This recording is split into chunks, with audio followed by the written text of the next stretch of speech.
யோகம், சத்ரு ஜெயம்.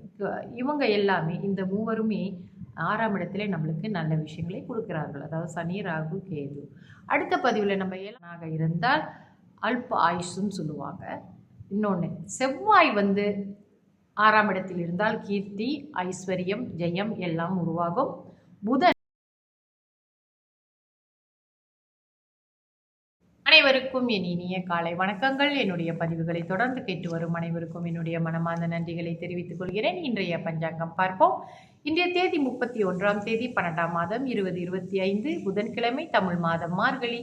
இன்றைய சூரிய உதயம் 7:21க்கு, சூரியாஸ்தமனம் 7:10க்கு. இன்றைய திதி வளர்பிறை ஏகாதசி. வளர்பிறை ஏகாதசி முடியும் நேரம் இன்று காலை 7:31க்கு. அதன் பிறகு துவாதசி ஆரம்பமாகும். இன்றைய நட்சத்திரம் கார்த்திகை.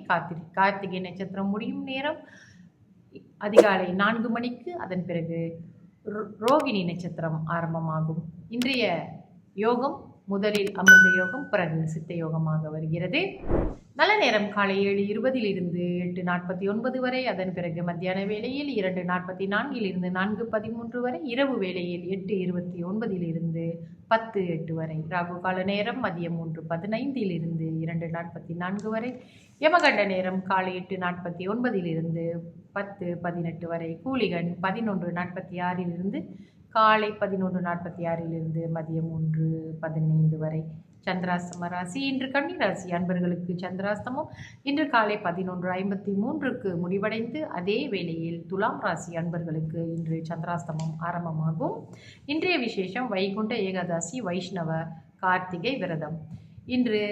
இன்றைய ராசி பலன்: மேஷ ராசிக்கு சாந்தம், ரிஷப ராசிக்கு புகழ், மிதுன ராசிக்கு சுகம், கடக ராசிக்கு நலம், சிம்ம ராசிக்கு பயம், கன்னி ராசிக்கு சிந்தனை, துலாம் ராசிக்கு நிறைவு, விருச்சக ராசிக்கு அமைதி, தனுசு ராசிக்கு வருத்தம், மகர ராசிக்கு நன்மை, கும்ப ராசிக்கு தனம், மீன ராசிக்கு மகிழ்ச்சி.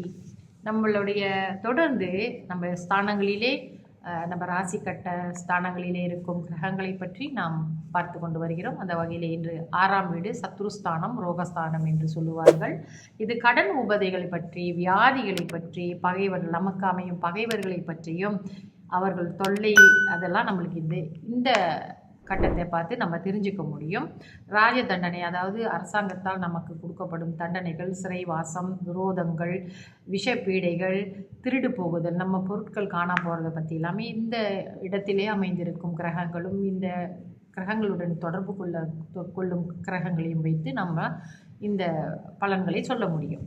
சரி, நம்ம பார்ப்போமே 6ஆம் வீட்டில் இந்த கிரகங்கள் இருந்தால் என்ன பலன்கள் என்று பார்ப்போம்.